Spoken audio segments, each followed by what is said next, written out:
Good afternoon, everyone, and welcome to the Bloomington Rotary Club's weekly celebration of service. I'm Tracy Ivanovich and thrilled to be serving as your president. Our thought for the day comes from J.B. Pritzker. Tyranny requires your fear, your silence, and your compliance. Democracy requires your courage. Don't let despair overcome us when our country needs us most. And now I'd like to invite David Wright up for the reflection.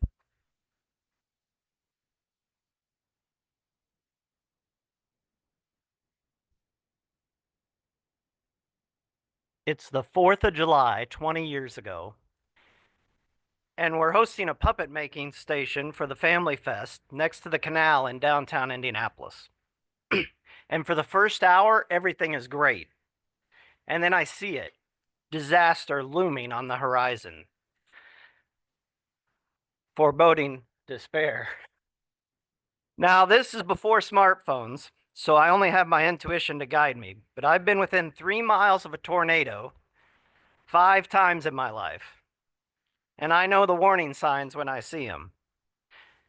10 minutes later, we do what we've never done. We end our gig early, we pack up and move as quickly as we can to our parking garage 2 blocks away, while the rest of the festival seems oblivious to what is coming. We pick up the pace as we feel the temperature dropping, the wind picking up, and the sky darkening by the minute. Then, just as we get to the shelter of the garage, the tornado sirens begin to wail, and the storm front arrives. And finally, everyone realizes the danger. Luckily, to my knowledge, no one was hurt that day. The tornado had touched down just out of town and luckily didn't make it to the festival. A similar sense of foreboding has been gripping me of late as to the current state of world affairs. Wondering why more people don't see the signs of the coming storm. Why more people aren't sounding the alarm. I know that many of you are feeling apprehensive as well. There have been many tangential statements about the grave seriousness of what we are facing in meetings of late, and more than a few comments about trying to navigate these troubled times while trying to adhere to the organization's desire to avoid partisanship.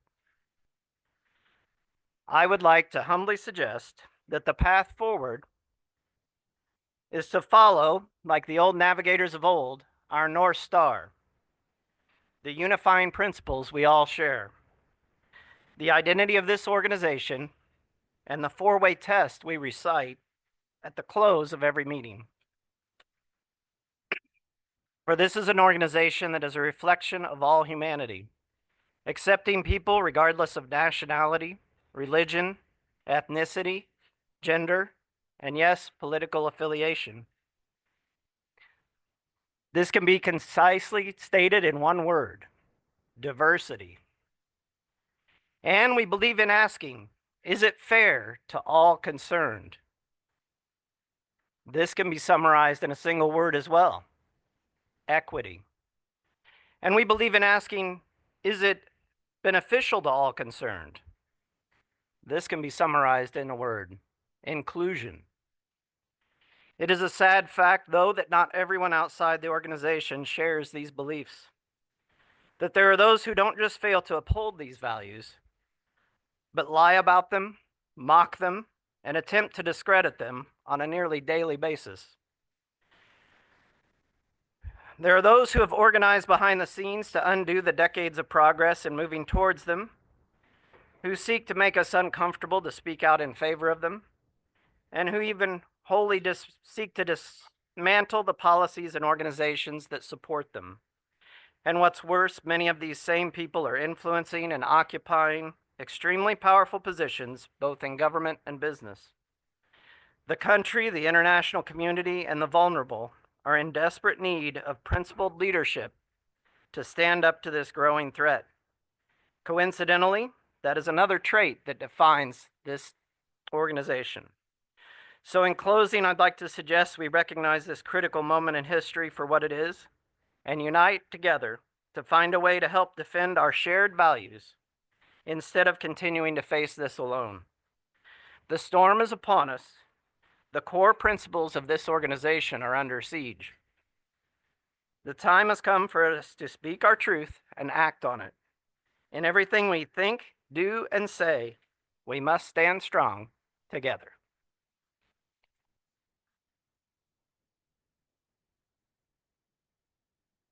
Thank you, David. And now for an introduction of the guests, Lori Garrity. Oh, there you are. I was ready. Hello, my name is Lori Garrity, and I'm going to introduce our guests today. When I call your name, if you could please stand, and then we will welcome you all at the end. I would like to welcome Ellen Strawman, who is the guest of Vivian Bridges. Ellen is a previous Rotarian board member from Oshkosh, Wisconsin.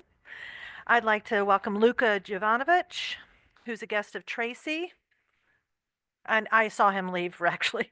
I'd like to welcome Sadie Schmidt. Thank you. Who's also a guest of Tracy.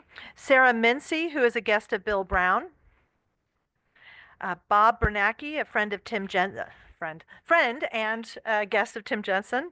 And Maisie Cochran, who is a guest of Sarah Cochran. And do we have any guests online? No, we do not. Excellent. Welcome to.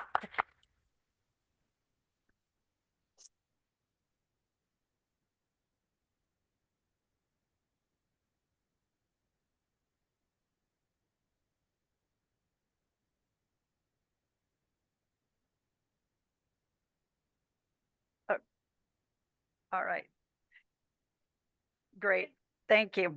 And for birthdays, we have Marcy Hibbard on the 21st, Melinda Cedar on the 20th, Tina Swanson the 24th, and Alice Zolman on the 20th. And for anniversaries, we only have one. It's Dr. Jerona Rotich is 2 years. For announcements, there's a quick and entertaining update from our global scholar, Noah Jager, who will someday be president of this country, mark my words. It will be able to be found in the roundabout. He shares insights on his spontaneous trip from King's College to Rome, as he was able to be there for the selection of the first American Pope, also known as the Pope. So then the second announcement, the invoicing system, which we have now put in place and hopefully everyone is looking at, allows the club to closely track where and how the money is flowing between service projects, Rotary International, the district, and the club. And in an effort to try and encourage people to keep their balances below 90 days, the board approved asking our members not to bring guests and incur additional mail charges if their balance exceeds 90 days. It's a pain in the rear, guys, to follow up on, so please try to keep your balances below 90 days. That would be appreciated. And now for the best time, we have the induction ceremony. So I would like to invite Shelli Yoder, Lori Garrity, and Jim Smith up to the front.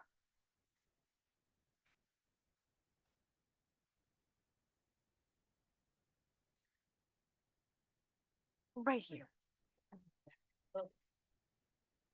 What good fortune I have to introduce who's going to now be our newest member to our Bloomington Rotary Club. Jim Griffith is the executive director of the American Red Cross chapter, Southeast Indiana chapter. This chapter serves 25 counties and is roughly 500 volunteers.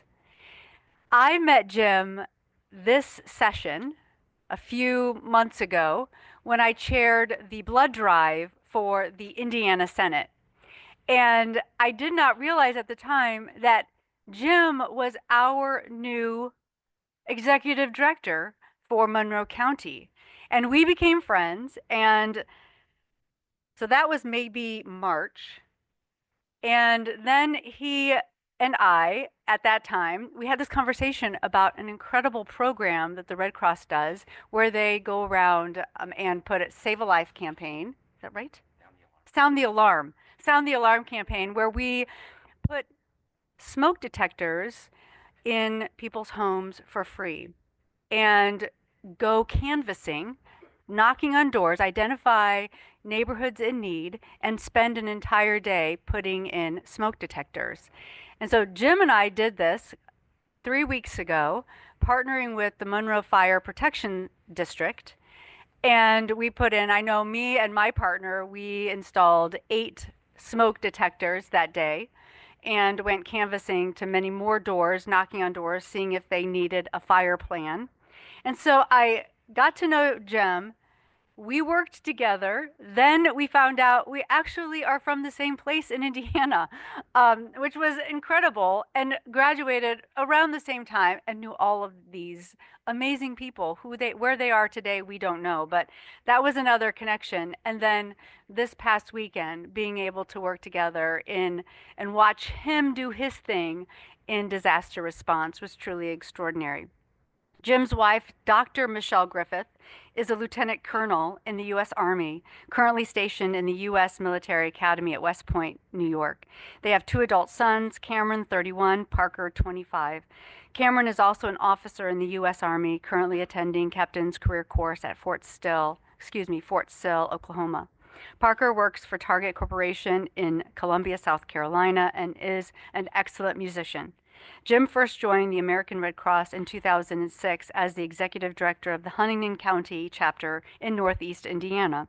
Throughout his time with the Red Cross, Jim has held several positions in training services, disaster cycle services, and services to the armed forces and international services. His career has taken him to Texas, Iowa, South Carolina, and Georgia.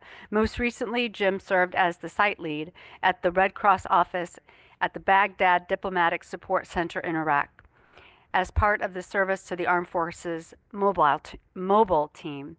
Jim is thrilled to return home to Indiana and lead the Southeast chapter, and equally thrilled to call Bloomington his new home. So when we were having our installation day of the smoke alarms, he and I started talking, and I said, how can I help you get more involved and call Monroe County home? And he said, well, I'd like to get involved with some service organizations. And I said, have I got the service organization for you? And so I said, I'm going to put you in charge. I'm going to put you in touch with the extraordinary Jim Bright, and he's going to be able to tell you all about the Bloomington Rotary Club, which he did. And here we are today. So without further ado, I want to pin Jim Griffith as the newest member. We're going to say some things. Okay. And you're going to say I'm back serving as your chair of the membership committee, Lori Garrity again. Jim, you and the American Red Cross of Southeast Indiana have been chosen for membership in the Bloomington Club because your fellow members believe you and your organization to be leaders in our community, and because you possess the qualities to champion the message and principles of Rotary. You are representatives of your vocation and talents within our club and community. You have now become ambassadors of Bloomington Rotary, carrying the ideals of service to all within your sphere of influence. Our community will know and judge Rotary by your character and service. We will also look to you all for inspiration as we strive to become better Rotarians. Joining Jim with the organizational membership are his colleagues Mary Boutain, the Disaster Program Manager, Mars Fulton, the Disaster Program Specialist, and Maria Carrasquillo, the Regional Client Care Manager. Unfortunately, they could not join us today as they are managing the recent weather disasters that hit the Midwest. We will now pin you with the distinguished badge of a Rotarian, your Rotary pin. We ask that you wear your Rotary pin with pride in your many endeavors and as a symbol of our recognition of your contribution towards a better world through your Rotary membership. Fellow Rotarians, please rise if you are able and welcome our newest Rotarian.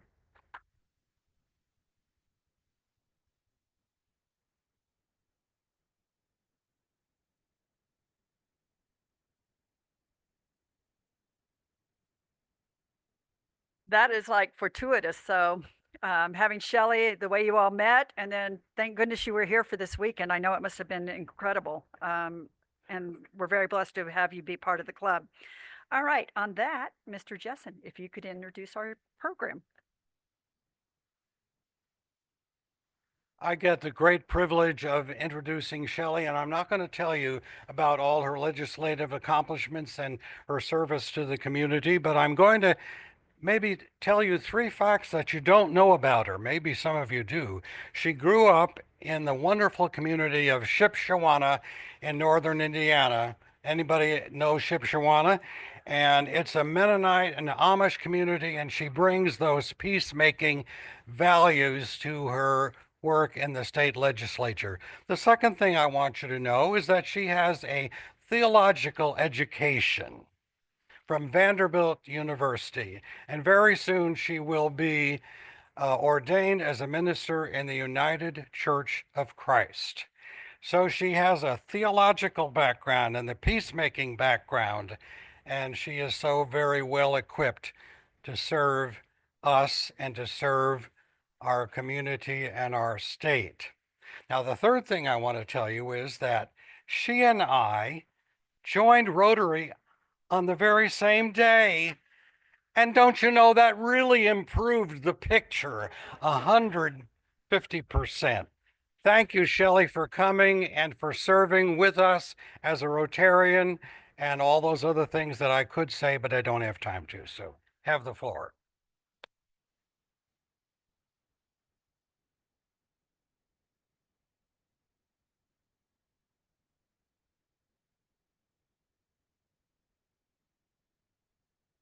Siri, set a timer for 15 minutes. I don't want to lose time and leave here without letting you ask some good questions. Thank you for having me. That was just an amazing new membership installation, wasn't it? I am so thankful that that worked out, and am even more thankful that you invited me here. We wanted to make this chance happen earlier, but it just didn't work out. So the nice thing is I can give you a legislative overview because everybody is certainly wondering what happened.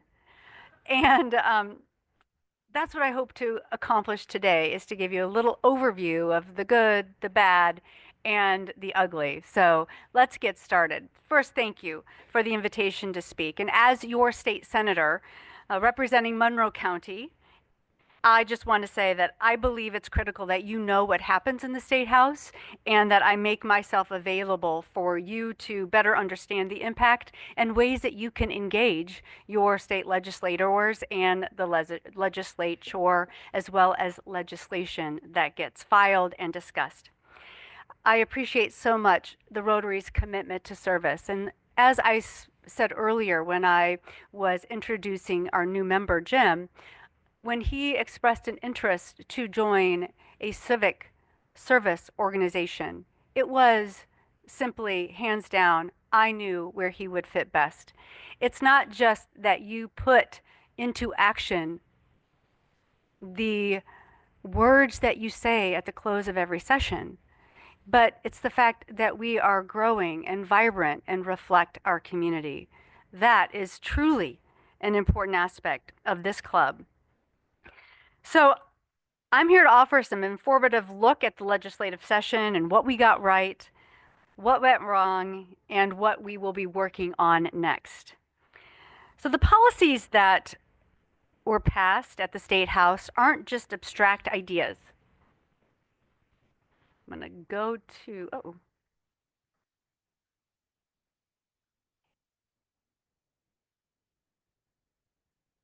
the policies that we passed at the State House aren't just abstract ideas. They're decisions that impact classrooms, hospital rooms, roads, workplaces, and dinner tables. In 2025, we saw legislation that touched everything from Medicaid to the eligibility of school funding with property taxes. My job isn't just to vote, it's to fight for policies that protect and uplift Hoosiers, and to be accountable for what you want to see happen at the State House. Not just for us, but for all Hoosiers. So let's get in with the good. The good, I just wanted to give you a little story. So I'm on this tour of long-term nursing facilities to find out how we rolled out last July a new managed care Medicaid program for those who are aged and disabled. And I wanted to touch base. The rollout was rough. And so I've been going around to our long-term nursing care facilities to find out how that rollout has been hitting them. And yesterday I was at what used to be called Garden Villas, but is now Majestic, and it's on the west side. And when we sat down, I got to play bingo with the residents, which was awesome. But then we sat down with staff, and they were talking about this nursing shortage that is impacting their ability to do what they need to do to care for their residents. And the executive director said, we need more bills. Like there was this one bill that was passed this session that will move more quickly our young people into healthcare. And I was like, that was my bill. That was Senate Bill 176, which was really exciting. So I authored this bill. It creates the opportunity for high school students to begin their LPN licensure. And upon graduating from high school, they will just have to complete one more 8-week course to create a capstone project on their licensing, and then they can receive their associate's degree. So just imagine if you need to work to go to college and you are interested in getting your bachelor's degree in nursing, you could get an associate's degree and start working and continue going to school and work on getting your bachelor's degree in nursing and get paid doing it.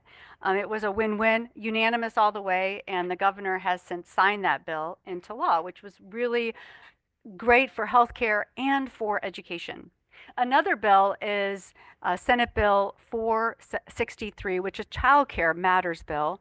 And what this bill did was, or does, because it has been signed into law and enacted, it allows Indiana and asks FSSA to study the surrounding states and look at their child to care staff ratio and to better align those and look at ways that we can offer some flexibility while maintaining our high standards with our highest level of credentialed childcare facilities in the state of Indiana, hopefully opening up some spaces and addressing the child care crisis that we have in the state of Indiana. So that is now Senate Enrolled Act 463.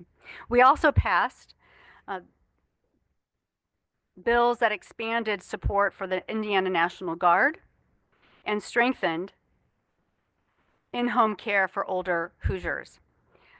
House Bill 1521 is a bill that was passed and enacted, and it provides some extra scrutiny and protections for you on some of those DNA gathering sites like 23andMe.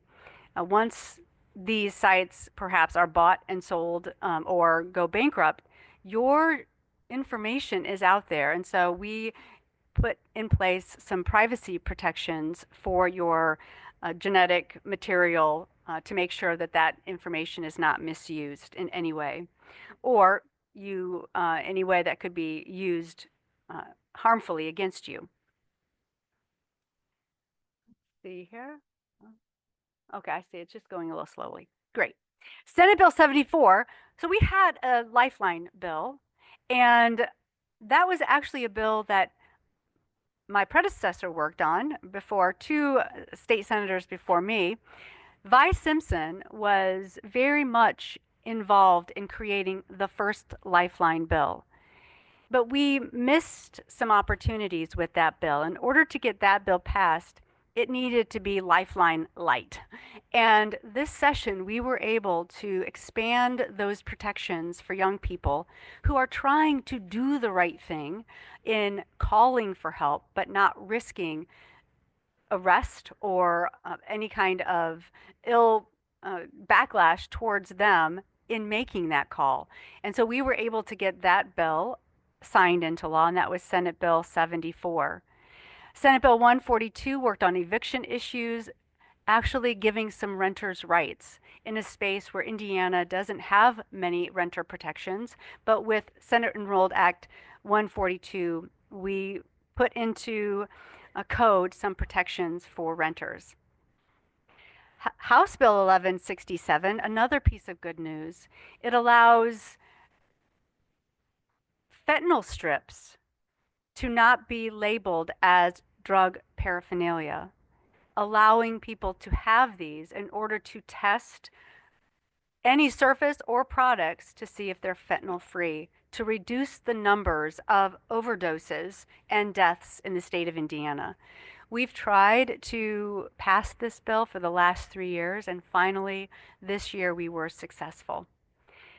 House Enrolled Act 1297 is the yellow dot bill, and it permits folks to put a yellow dot on their vehicle if they have medical conditions. So if you are involved in any kind of traffic incident, the responders, the first responders, can know based on seeing this yellow dot on your car to look for additional things. If you are unconscious, or perhaps you have an autistic child, that yellow dot will notify first responders that there are things to be looking for and looking out for. And finally, 1441 allows bank accounts for foster kids, that they can open these accounts on their own and begin investing in their future and their financial independence. Isn't it amazing when you see these that you think, we couldn't do that before? It is really astounding. Sometimes the best things happen where there's just a, a gap in code or one small thing that we could change to make a huge difference. And those are the wins for the state of Indiana. And finally, Senate Bill 142, which you don't see here, but oh, it's up there. I touched on it. It does seal certain evictions for renters to be able to have their rights protected. We also have Senate Bill 480, which is prior authorization. The last thing we want is to go in and to have to receive care and then waiting days to receive that care due to prior authorization needs.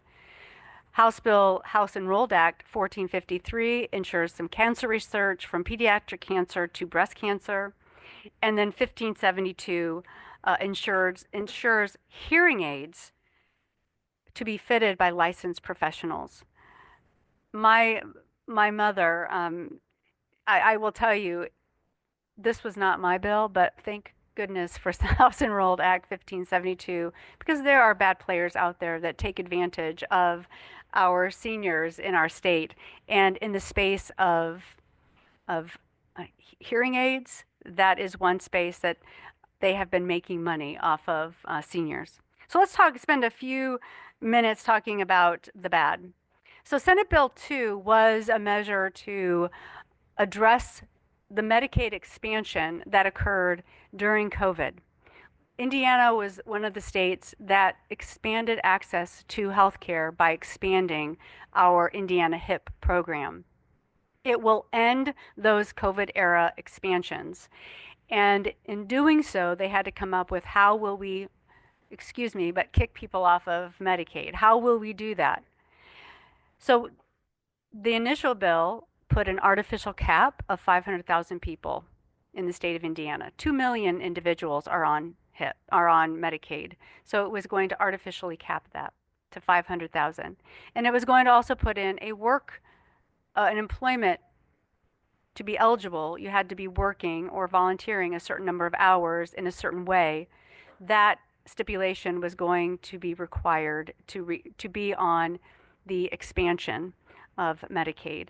And an additional piece, right now, before this bill, you can go into a hospital and it's going to be presumed that you will be covered.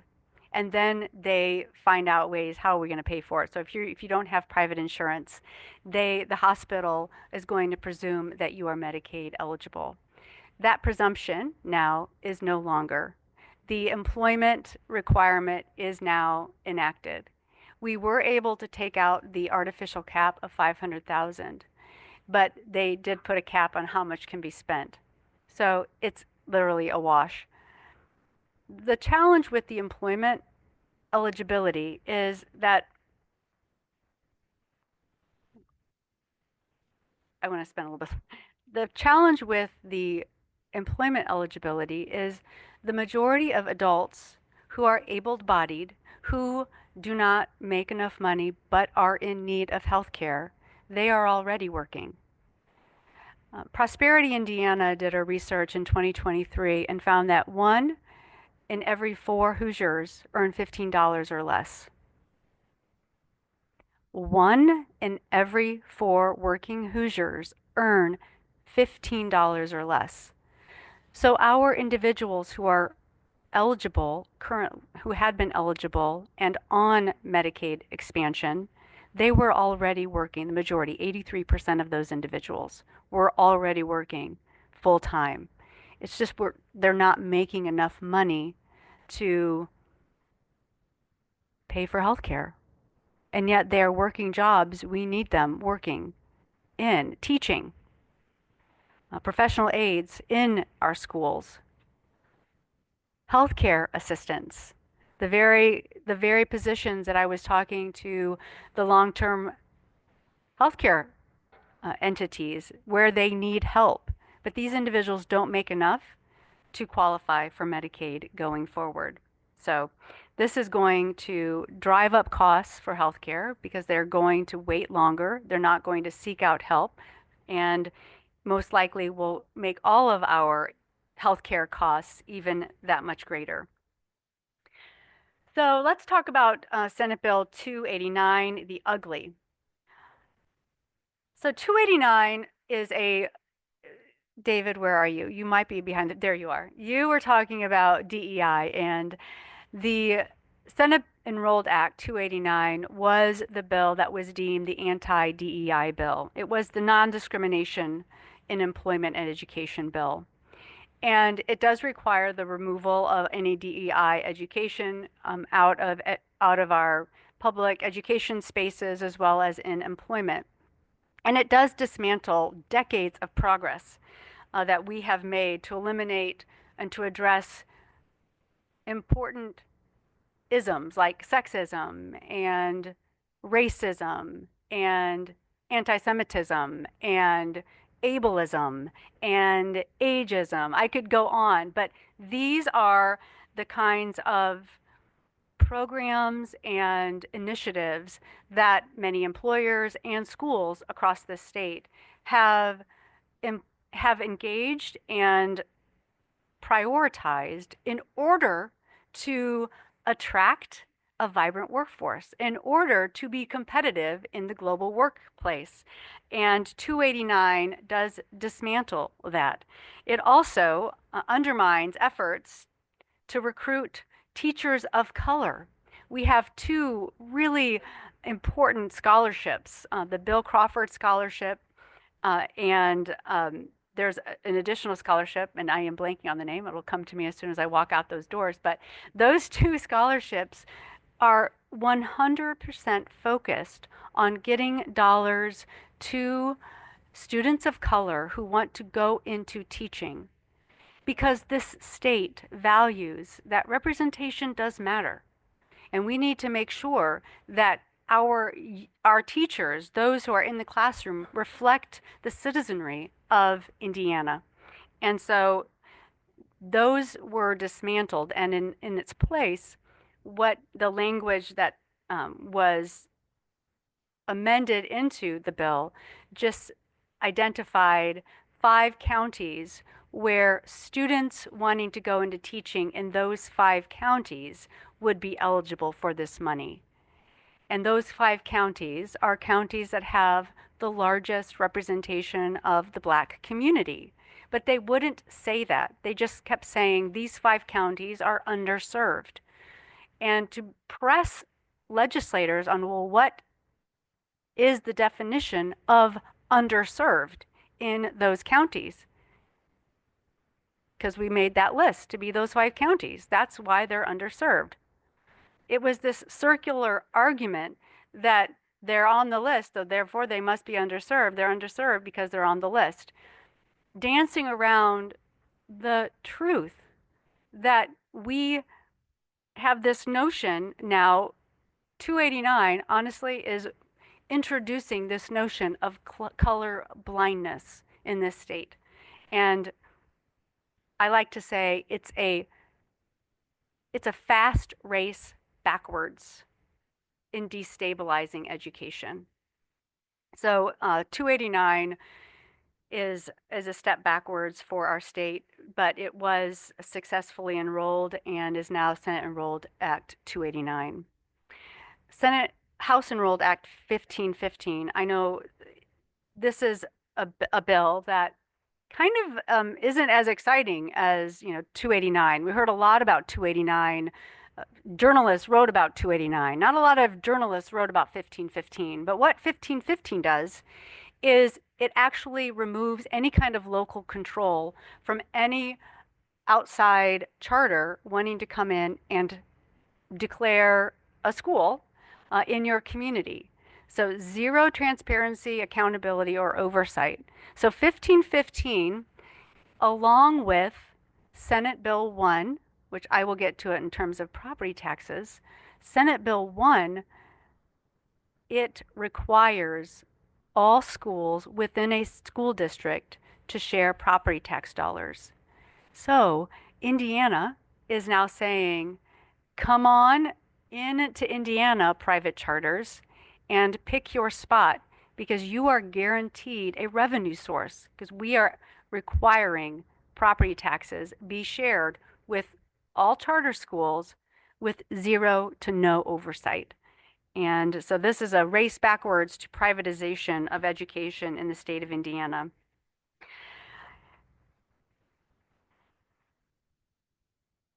Talk a little bit about Senate Bill 1001, which is our state budget. This is the part where we can get into the ugly.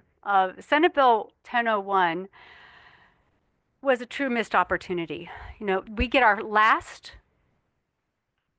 fiscal oversight, our last fiscal review or outlook in April before we vote on the budget.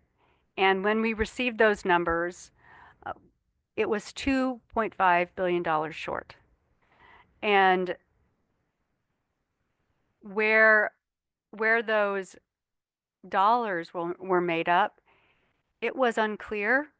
No one really had we're taking this away, and this is going to equal this. Or we're going to focus our investments here, and we're going to have to put on hold these programs.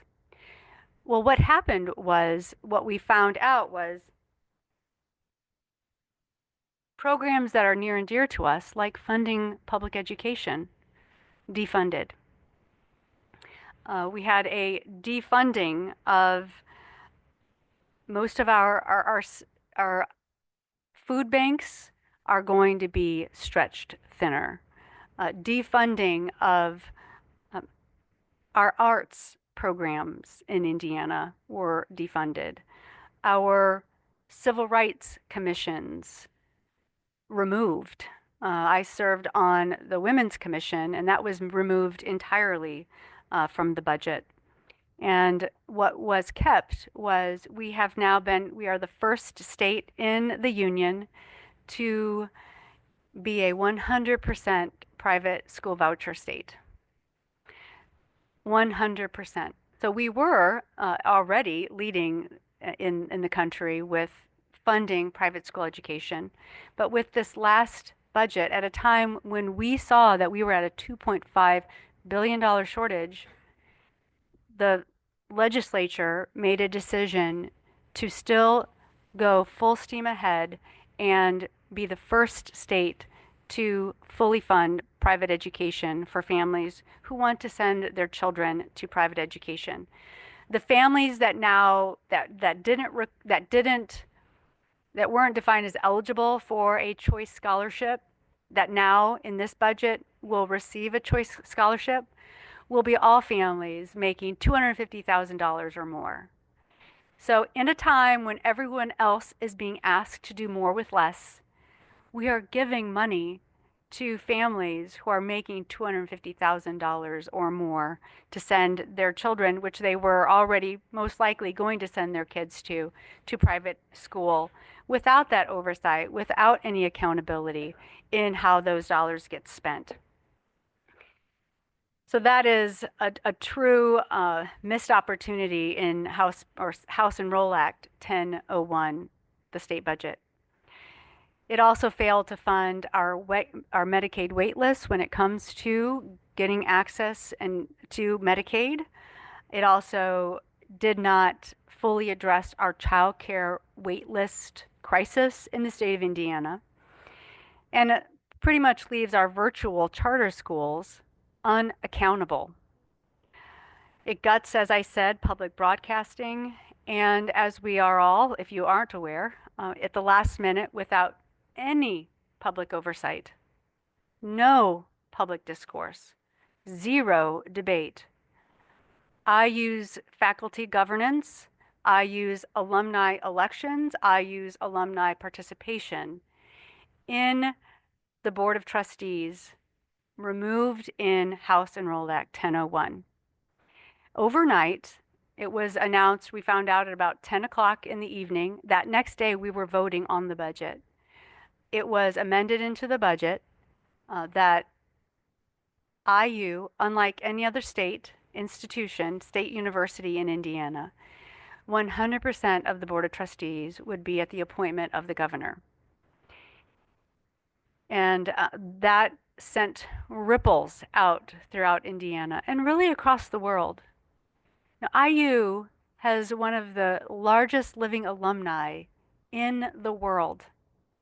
And participating in the election to know that you had some seats on the IU Board of Trustees was a source of pride, engagement, and money, being able to raise money for the university.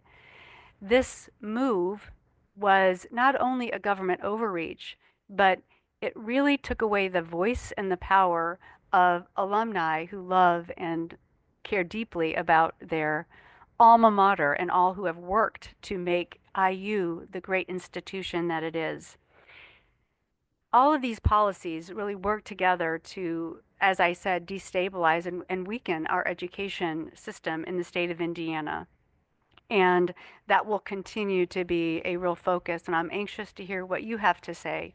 I have actually spent the last 3 weeks going to our private schools.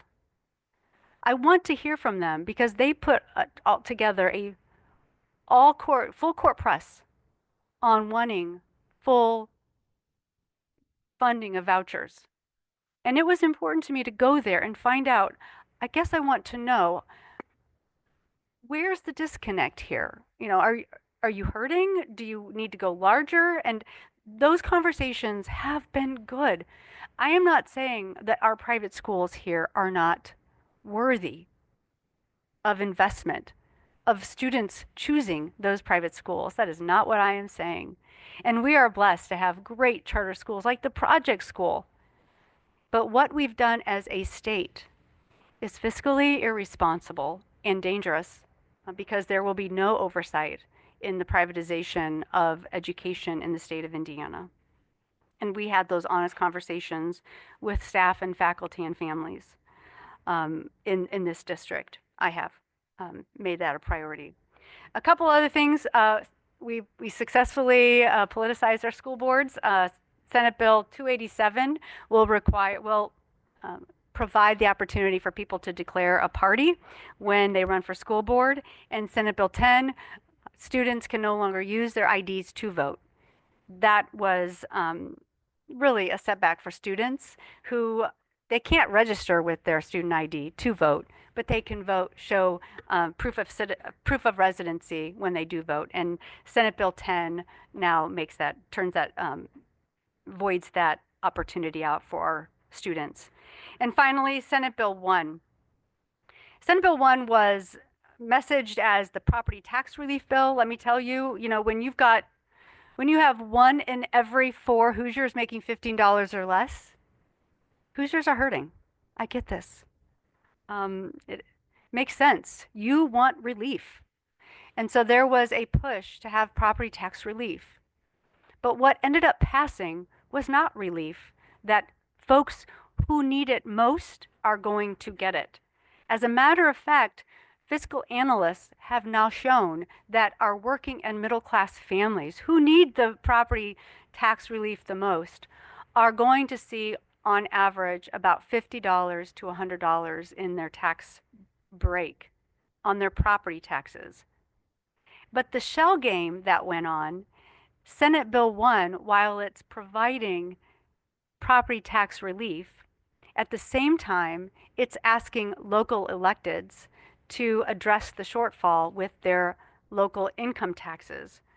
And that is going to be very challenging for our local electeds, because even in making up for that gap in funding, the cap that was put on to local income taxes isn't enough to fill that gap. So our public safety, our libraries, which also got defunded in the budget, our libraries, our schools, ways in which local communities fund the programs that we love and hold dear, that give us a sense of place, are going to be hurting financially and making it very difficult to make ends meet. The idea of doing more with less, there's just less. Community by community are saying, we can't do more. We are going to have to figure out how just to cut from fire to police to funding schools. But additionally, in Senate Bill 1, something got amended into Senate Bill 1.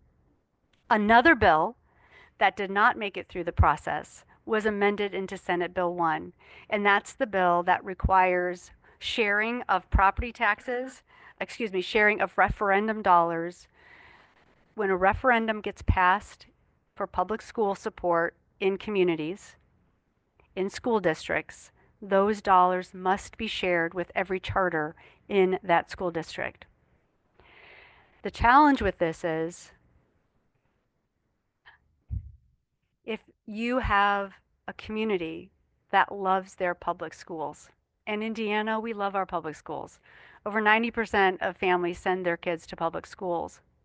But if you know that your hard work and your support is going to fund schools that don't have the same kind of oversight or protection, it's going to reduce the amount of enthusiasm that you're going to have to pass a referendum to support your public schools. So that's going to take some ways of working together that is going to be new to our community. And it will be a challenge that we have not yet seen. But that is now law in Indiana, according to Senate Bill 1, which doesn't have anything to do with property taxes, just with referendum dollars, but they stuck that in there because they knew that that other bill got so much attention and was defeated, but they wanted to make sure that they were able to provide proper funding to every school in Indiana. So this session was full of the good, the bad, the ugly. And what comes next? Well, the session is over. Thank goodness. You can always tell, typically, the feel-good pieces, those pass early. The ones that have opposition, they wait until the very last to get those across the finish line, because what happens at the end of a race? You're tired, you're worn out, people disengage. People are hoping that the right thing will be done, but they're overwhelmed. And we definitely saw that in this last legislative session. But I want to thank you, because we did see some wins, and I hope that I communicated clearly what those wins were, and they are wins for Indiana. But we have more work to do, and I am honored to be in this work with you, to serve you in the state Senate, to fight for you, to listen to you, and to work hard for you. So thank you so much, and I'll take your questions. And I see Charlotte's hand go up.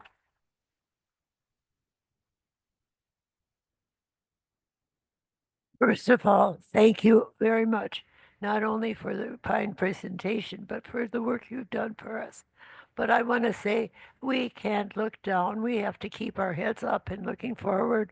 And we must make sure that we're seeing what's happening. And thank you. We need to be contacted and roused regularly. It's reminded that you're our representatives and that you need our help. Don't look back, look forward. Thank you, Charlotte.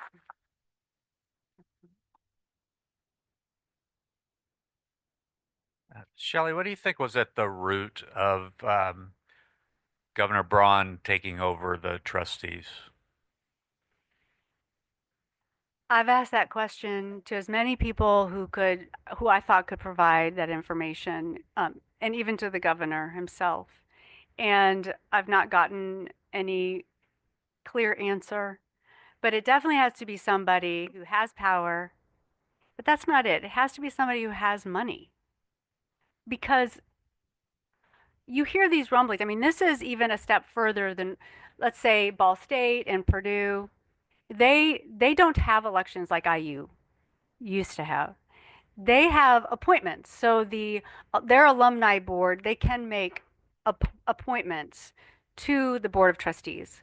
So it's not the same, but it certainly isn't the governor making those appointments. So that's how this move is unique. But I don't know where or who or how at the 11th hour this gets put into the budget and not addressed. I attended the press conference that the supermajority, the Republicans, did the night before. So we were voting on the bill on Thursday, the 25th. I think that was the day, or maybe that was Thursday, the 25th of April. It might have been the 24th, but I don't know the date. On Wednesday, that evening, they did a press conference giving us a heads up on what was going to be in the final version of the bill. That never, I mean, the bill is hundreds of pages long. They never mentioned this, and we know why. Because people would be outraged once they heard it.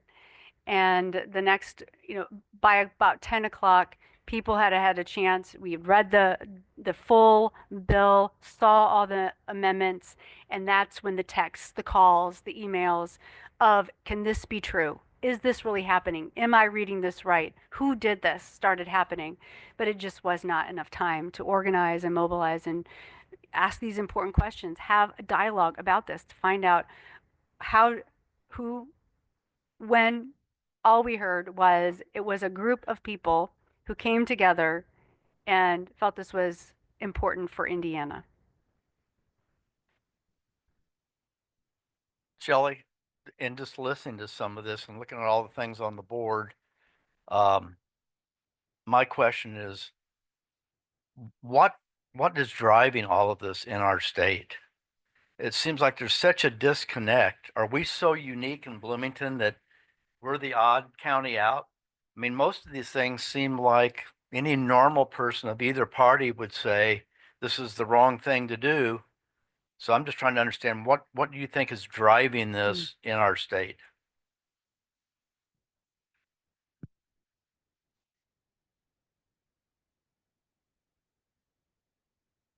That is such a great question. And it's important for us all to be asking this question and continue to ask this question. Frequently, I will have someone say, don't they understand this is going to harm our public education system?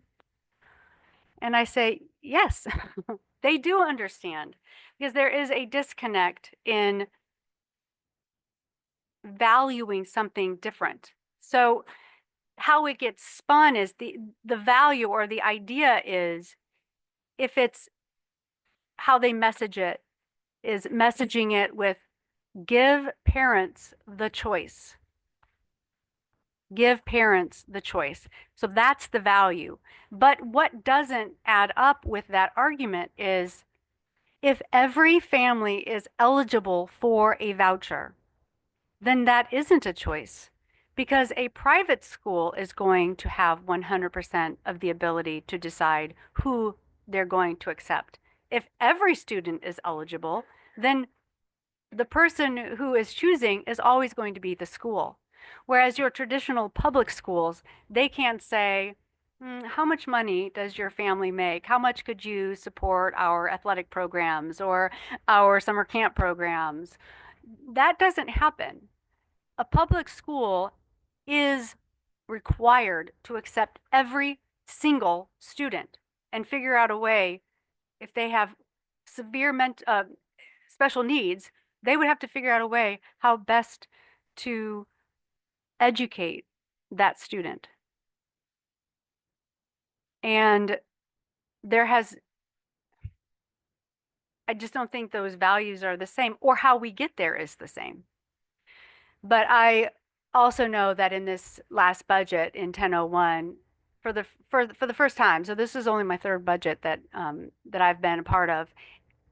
This was the first time that funding for special education was decreased for our schools. And if you are paying attention, the amount of funding that is needed right now in special education is so great. But we reduce that amount of funding for special education. It just, I wish I knew what is informing, but I always come back to, I guess it's money, but who is pushing these initiatives, these policies? I do not know. Mhm.